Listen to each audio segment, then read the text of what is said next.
c'est-à-dire 10 puissance 13. Si vous prenez 1 gramme de matière fécale, 1 gramme c'est une petite noisette, vous avez plus de 100 milliards de micro-organismes dedans. C'est absolument faramineux. Dans vos cellules humaines, vous savez qu'on a le génome humain, c'est une quantité d'informations très importante qui régit vraiment comment fonctionne votre organisme. Eh bien, si on met bout à bout les gènes qui sont présents dans le microbiote d'un individu sain, ça représente 25 fois la taille du génome humain. Donc, ça vous dit deux choses. D'abord que c'est une quantité d'informations absolument faramineuse, et quand on travaille sur le microbiote, qu'on essaye d'explorer cette information, ben, ça nécessite des outils informatiques très puissants. Et deuxièmement, ça nous dit aussi qu'il y a des capacités métaboliques, des capacités dans ce microbiote qui sont extrêmement importantes. Dans le microbiote, on a des bactéries. En tout cas, c'est la partie du microbiote que l'on connaît le mieux. Et au niveau du côlon, particulièrement, ce sont des bactéries qui sont dites anaérobies, c'est-à-dire qui vivent sans oxygène, puisque dans votre côlon, il n'y a pas d'oxygène. Et vous avez ces deux grands groupes bactériens qui sont présents, pas forcément besoin de retenir les noms, les firmicutes et les bactéroïdètes. Et ces bactéries, en fait, elles sont assez mal connues, même par les gastro-entérologues, même par les médecins, parce que, comme je vous ai dit, ce sont des bactéries anaérobies qui poussent sans oxygène. Et donc, quand on fait, par exemple, en médecine, un examen de sel pour rechercher une infection, eh bien, on ne voit pas ces bactéries parce qu'il faut des conditions de culture très particulières. On sait aujourd'hui qu'il y a d'autres micro-organismes dans l'intestin, des champignons, des virus, notamment ce que l'on appelle les phages. Les phages, ce sont des virus qui ne vont pas attaquer nos cellules. Ce n'est pas comme le Covid ou la grippe qui va attaquer nos cellules humaines. Les phages, ce sont des virus qui ciblent les bactéries et qui peuvent tuer les bactéries. Et donc ces phages peuvent moduler les populations bactériennes dans l'intestin. Il y a encore d'autres types de micro-organismes, des archées, des protistes. Donc c'est vraiment un écosystème qui est extrêmement complexe et qu'on commence seulement à comprendre. On est vraiment au tout début de l'exploration de cet écosystème.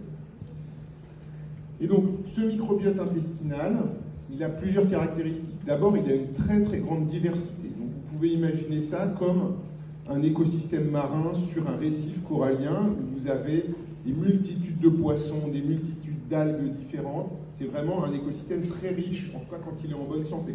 S'il n'est pas en bonne santé, comme un récif corallien, il peut être beaucoup moins diversifié. Et puis, ce qui est intéressant, c'est que les bactéries, elles ont une capacité d'adaptation aux différents environnements. Donc, elles s'adaptent aux conditions de l'intestin. C'est la même chose dans les écosystèmes naturels. On a des bactéries qu'on va retrouver dans les écosystèmes les plus extrêmes. Si vous allez, par exemple, dans des lacs très salés où il n'y a quasiment aucune vie, eh bien, vous allez pouvoir trouver certaines bactéries. Si vous allez dans les profondeurs des océans, là aussi, vous allez pouvoir trouver des bactéries qui s'adaptent à ces conditions environnementales extrêmes. Et donc, comme les bactéries s'adaptent à l'environnement, et que l'environnement dans l'intestin n'est pas le même entre l'estomac et le côlon, eh bien, les micro-organismes ne sont pas les mêmes non plus. Donc, en termes d'environnement, ce que l'on voit, c'est que l'oxygène, principalement, comme vous le voyez ici, l'oxygène, il est beaucoup plus présent au début de l'intestin, dans les parties supérieures de notre tube digestif, et puis il descend progressivement jusqu'à quasiment disparaître au niveau du côlon. Et ce que l'on voit, c'est que parallèlement à ces différents changements, on a une augmentation de la densité des microbes dans l'intestin plus on avance pour atteindre les concentrations que je vous disais tout à l'heure, c'est-à-dire 100 milliards de bactéries par gramme de matière fécale. Ce qui est intéressant avec le microbiote, c'est qu'on a chacun le sien.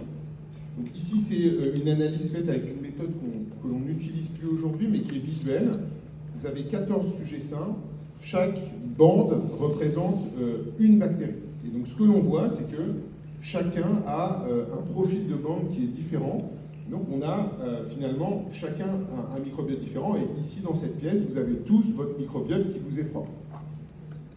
Néanmoins, on a quand même des aspects communs, et il y a certaines bactéries qu'on va retrouver chez tout le monde. Par exemple, dans cette étude qui a été publiée il y a presque 15 ans maintenant, il a été observé que 75 espèces bactériennes sont présentes chez 50% des gens, et si on descend, 18 espèces sont présentes chez tout le monde. Donc vous avez quand même probablement entre 10 et 15 espèces de bactéries qu'on retrouve chez tout le monde et qui sont finalement des piliers du microbiote intestinal, ou le cœur du microbiote intestinal.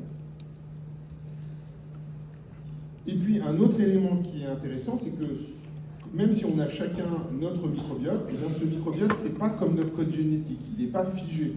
Ce microbiote, il peut changer, il peut être altéré, modifié. Alors, qu'est-ce qui modifie notre microbiote intestinal? D'abord, il y a nous-mêmes, nos cellules, notre immunité, notre génétique. Et ça, on ne peut pas y faire forcément grand-chose. Hein. Quand on a notre génétique, on ne peut pas le changer. Et puis, il y a tous les facteurs d'environnement auxquels on est soumis. Et donc là, les facteurs d'environnement, ce sont des facteurs que l'on peut modifier.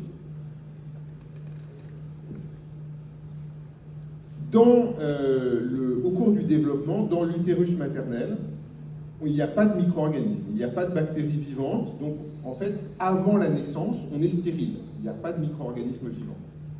Et finalement, on va rencontrer le monde microbien à partir de la naissance. Et il y a beaucoup de facteurs qui vont jouer un rôle dans ces premières rencontres avec le monde microbien et sur le développement de ce microbiote intestinal au début.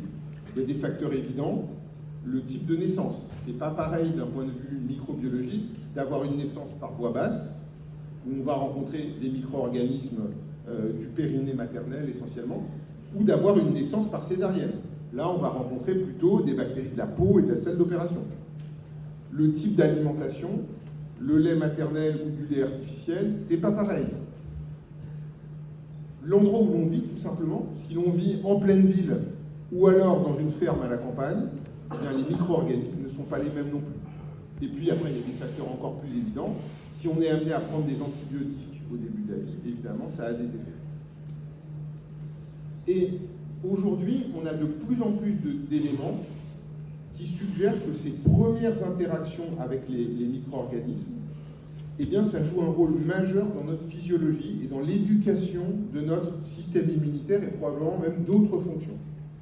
Et si ces interactions initiales sont perturbées, eh bien, ça va avoir des conséquences potentiellement sur le développement de maladies futures, notamment des maladies liées à l'immunité, mais probablement d'autres maladies. C'est un petit peu comme une empreinte que l'on ferait quand vous faites un pas dans la neige. Vous avez une empreinte qui reste, et même une fois que vous êtes parti, l'empreinte reste. Et bien là, c'est un petit peu la même chose. Ces premières interactions font une empreinte sur notre physiologie, sur la manière dont notre corps fonctionne, et ça peut avoir des conséquences sur le développement de maladies plus tard dans la vie. Et notamment le risque de développer certaines maladies liées à l'immunité.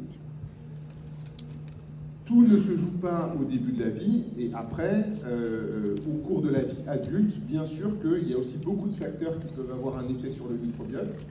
L'alimentation, c'est vraiment un facteur majeur, notamment le régime plutôt occidental ou plutôt méditerranéen. La richesse en fibres, les fruits et les légumes sont extrêmement importants pour nourrir un bon microbiote.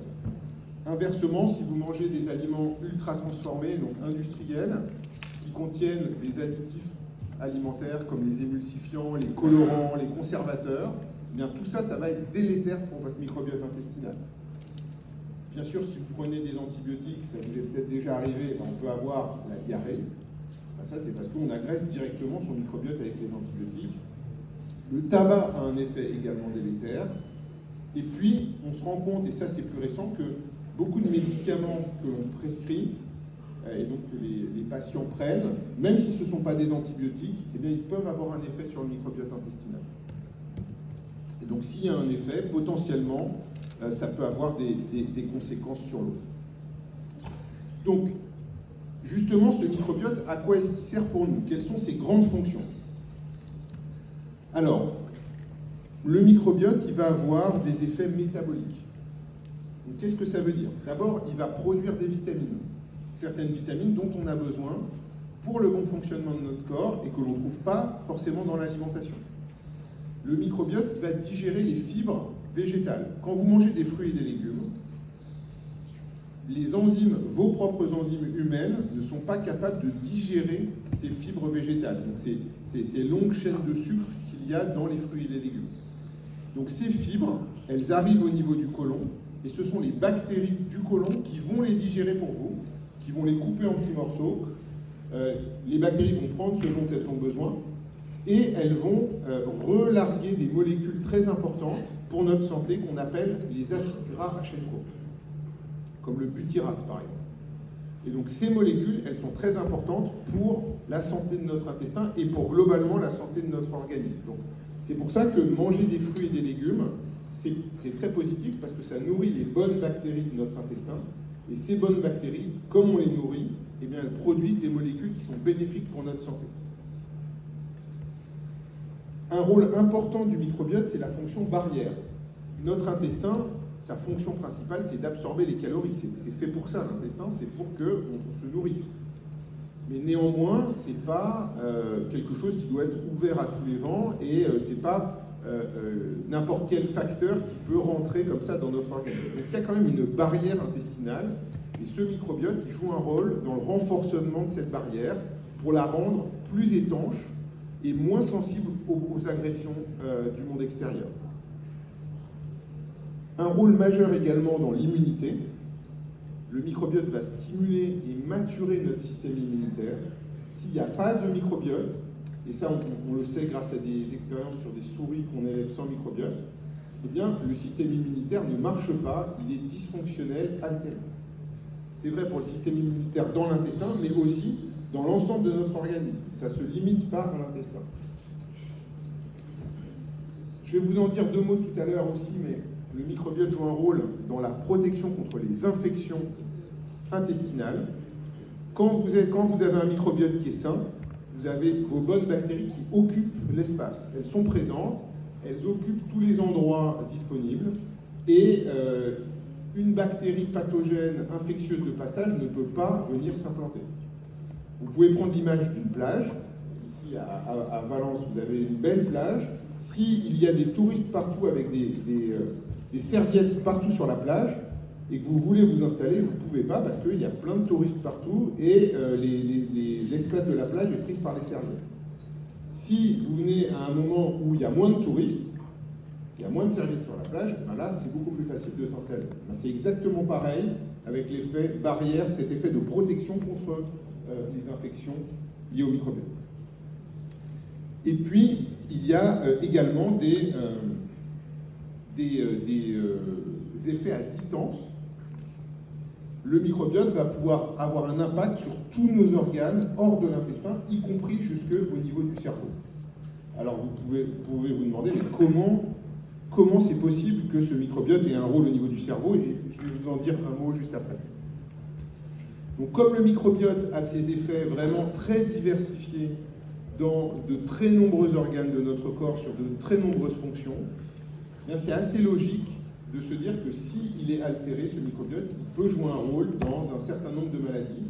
Et aujourd'hui, on sait que ce microbiote joue un rôle dans beaucoup de maladies, que ce soit des maladies de l'intestin comme celles dont je vais vous parler, mais aussi le diabète, les inflammations des articulations, l'autisme, la dépression, le cancer.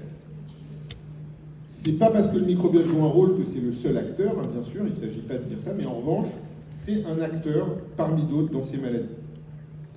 Alors juste un élément pour le cerveau, parce que c'est vrai que je vous dis que votre microbiote intestinal a des effets sur le cerveau. Je vais vous dire, il dit n'importe quoi, comment est-ce que l'intestin, comme ça, peut avoir des effets sur le cerveau?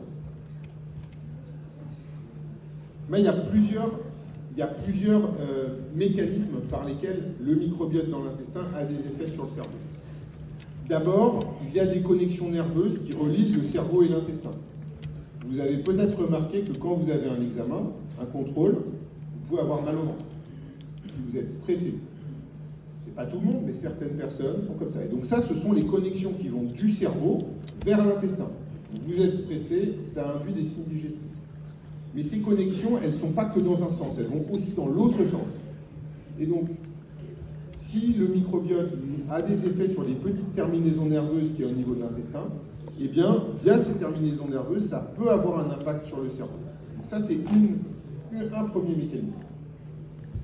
Un deuxième mécanisme qui est très important, ce sont les petites molécules produites par le microbiote. Donc le microbiote, je vous ai dit, c'est 25 fois plus de gènes que le génome humain.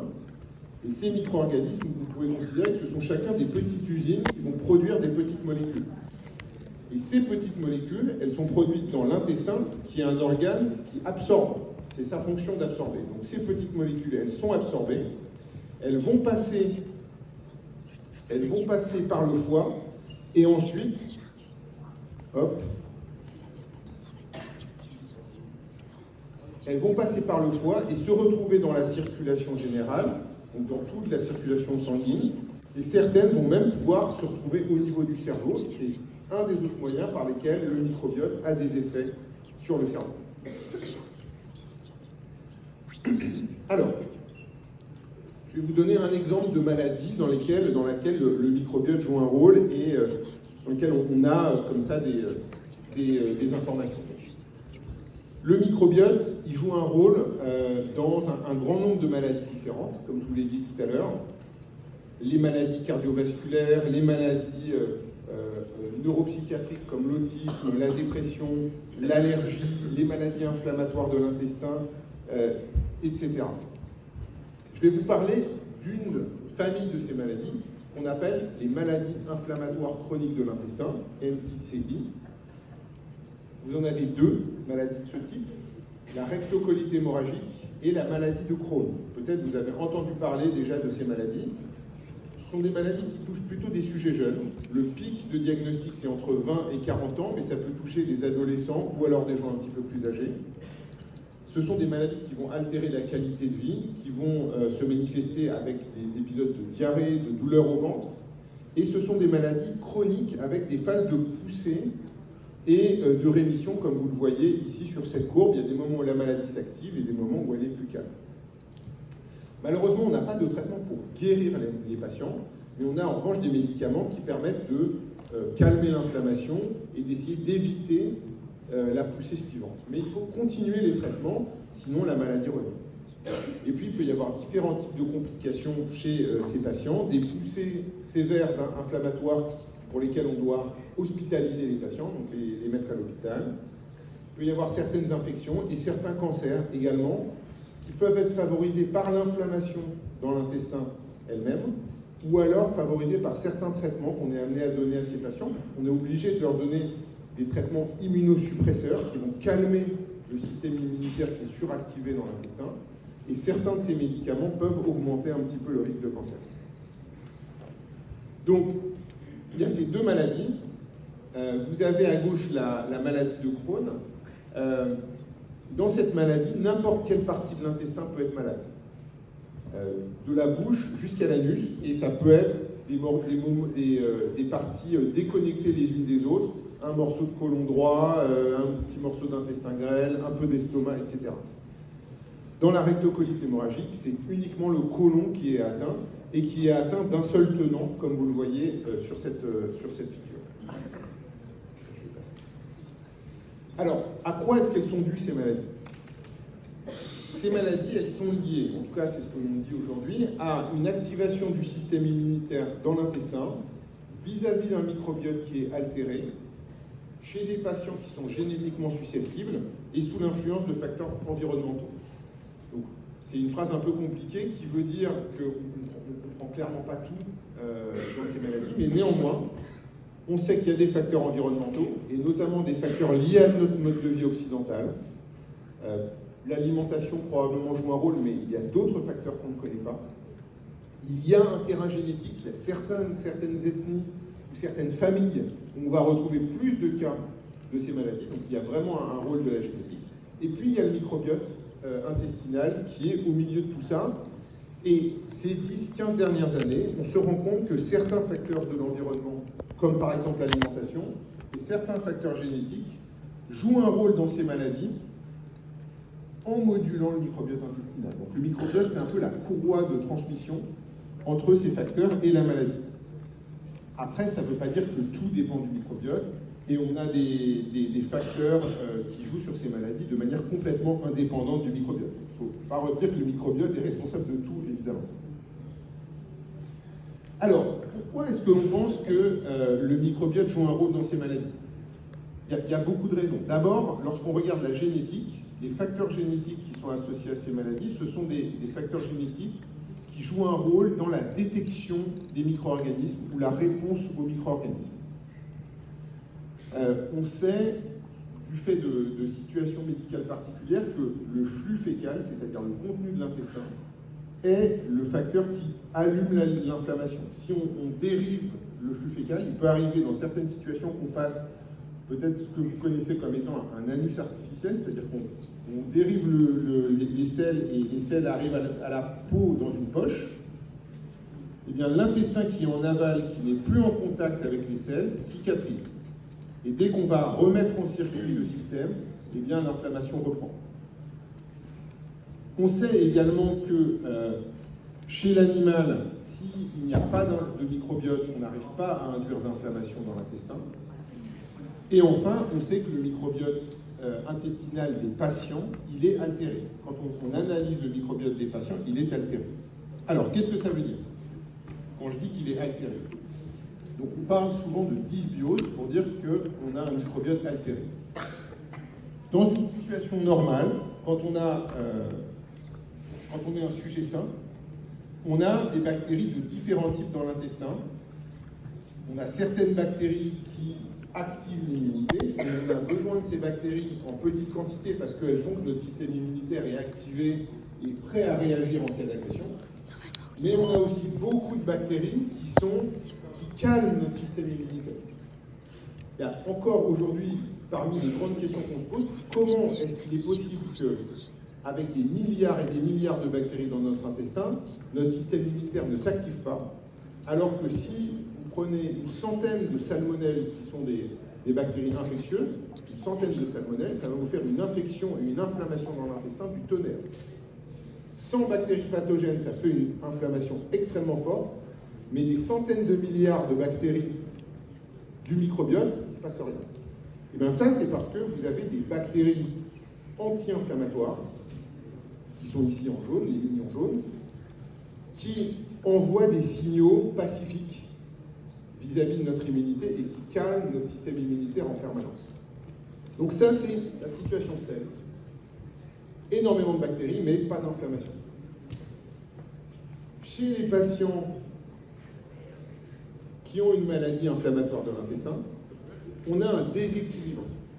On a des bactéries pro-inflammatoires qui activent l'immunité, qui sont en beaucoup plus grand nombre, et inversement, les bactéries anti-inflammatoires qui diminuent fortement et qui se retrouvent en minorité. Et donc, finalement, la conséquence, c'est que on a un message d'activation de l'immunité et donc de l'inflammation qui se fait au niveau de l'intestin. C'est ça la dysbiose, c'est ce déséquilibre.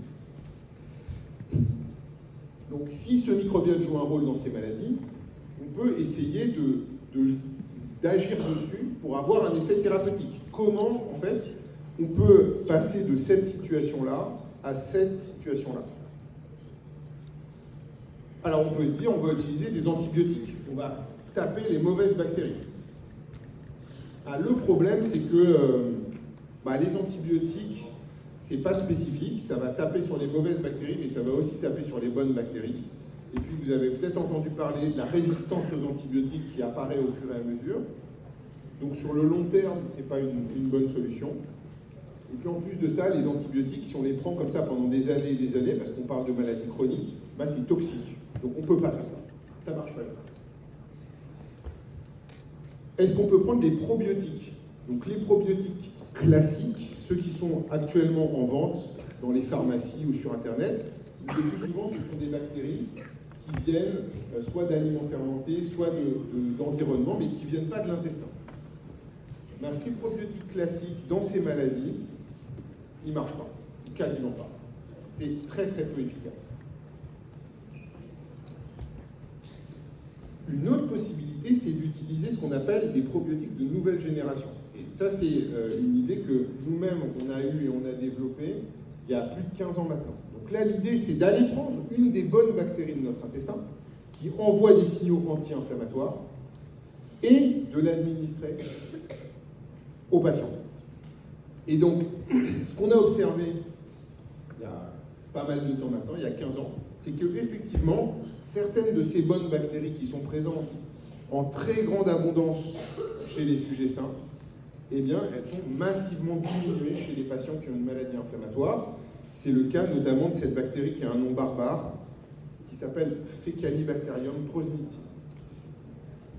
Et effectivement, l'idée de donner cette bactérie pour laquelle on a montré qu'elle avait des effets anti-inflammatoires, eh bien, ça paraît assez logique. On a une bactérie qui manque dans l'intestin des malades. Cette bactérie, elle a des effets anti-inflammatoires, donc pourquoi pas l'apporter aux patients pour essayer de rétablir cet équilibre. Et après de nombreuses années de développement, il y a des essais cliniques qui sont en cours, et donc on a commencé à donner cette bactérie dans le cadre de la recherche à des malades. Autre type de traitement possible dont vous avez peut-être entendu parler, la transplantation de microbiote fécal. Alors ça paraît un petit peu exotique, voire un petit peu dégueulasse, on peut le dire. Mais c'est pas si dégueulasse que ça. Aujourd'hui, on fait ce type de traitement. L'objectif, c'est de remplacer le microbiote malade par un microbiote sain, en espérant bien sûr avoir des effets thérapeutiques. Aujourd'hui, on fait ce type de traitement de manière quotidienne, dans une seule maladie, qui est une infection de l'intestin par une bactérie qui s'appelle Clostridium difficile. C'est une bactérie qui se développe quand on a le microbiote perturbé. Donc c'est un peu comme ce dont je vous parlais tout à l'heure. On perturbe son microbiote par exemple avec des antibiotiques. Donc le microbiote va être affaibli. Vous imaginez votre plage avec moins de serviettes sur la plage. Et à ce moment-là, on rencontre une mauvaise bactérie comme Clostridium difficile. Elle a de la place pour se développer, elle met sa serviette sur la plage, elle appelle ses copains, et rapidement, la plage est complètement envahie, et ça fait une infection.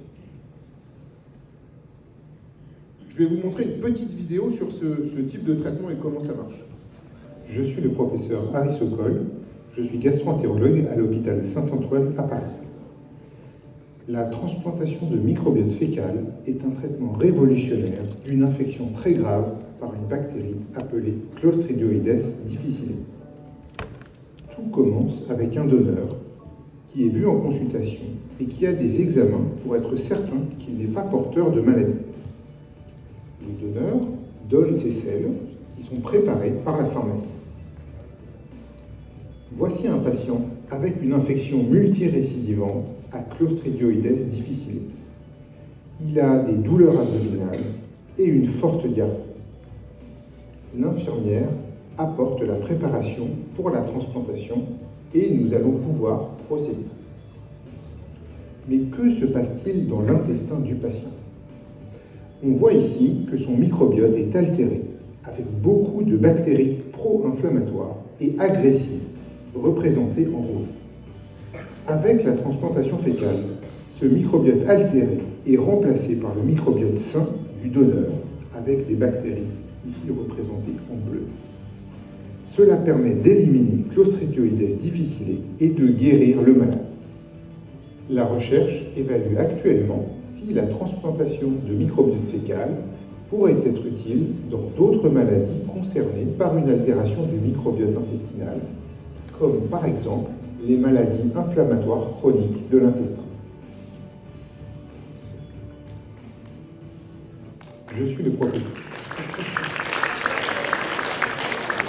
Vous voyez, on a fait ça avec mes enfants, On s'est bien amusé à faire ça, mais effectivement, vous avez les messages principaux de comment marche la transplantation fécale.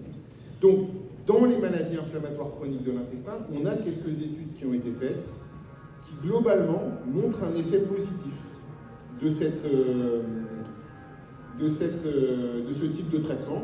Ce n'est pas un effet aussi impressionnant que dans l'infection à Clostridium difficile dont on a parlé, mais il y a quand même un effet positif. Et ça, c'est aussi un élément de preuve pour dire que oui, le microbiote intestinal joue un rôle dans ces maladies. Donc, d'un point de vue thérapeutique, on a la transplantation de microbiote fécal qui est possible, mais qui reste extrêmement compliquée à mettre en œuvre pour des maladies chroniques et fréquentes. Vous avez vu, il y a une histoire de donneur, il faut tester le donneur. On ne contrôle pas précisément ce qu'il y a quand même dans les selles, même si on fait beaucoup d'examens dessus. Et donc, autant pour une maladie où on a besoin de faire une seule intervention, une seule transplantation, comme l'infection dont je vous ai parlé, c'est tout à fait faisable de le faire, ça ne pose pas de problème particulier. Mais dans des maladies chroniques comme la maladie de Crohn, par exemple, où une transplantation fécale ne suffit pas, il faudrait théoriquement, même si ça marche, continuer à en faire pendant des années et des années.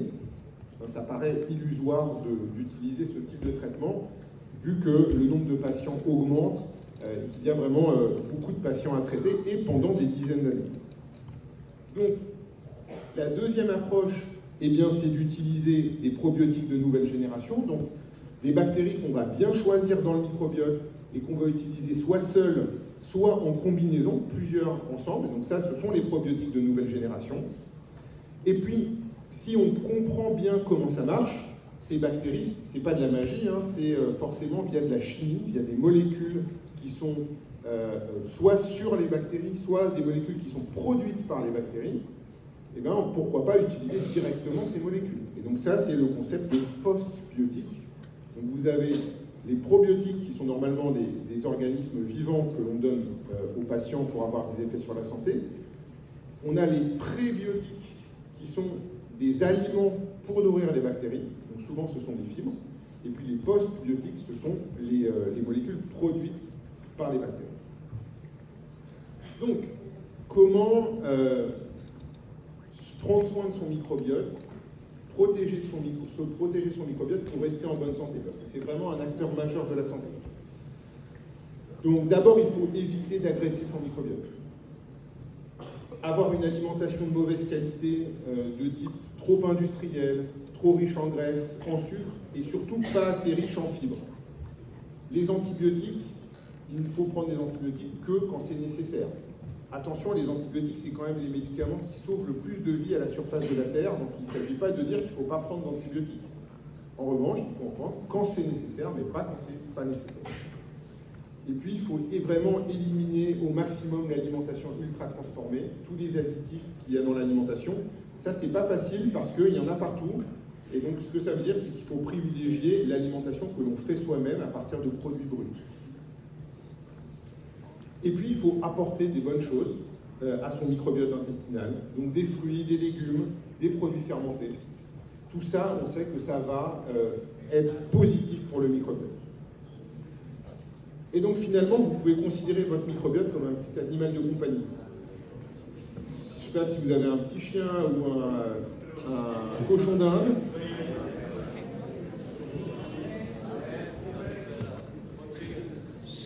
Eh bien, il faut en prendre soin. Si vous lui donnez n'importe quoi à manger, si vous le laissez sale, si vous l'agressez, eh ben, il va être malade, il va être en mauvaise santé, il va mourir. Eh bien, votre microbiote, c'est pareil. Vous pourrez considérer que c'est un petit animal de compagnie que vous avez dans le ventre. Et il faut lui donner des bonnes choses à manger et éviter de l'agresser. Et comme ça, on reste en bonne santé. En tout cas, on augmente les chances de rester en bonne santé. Je vous remercie.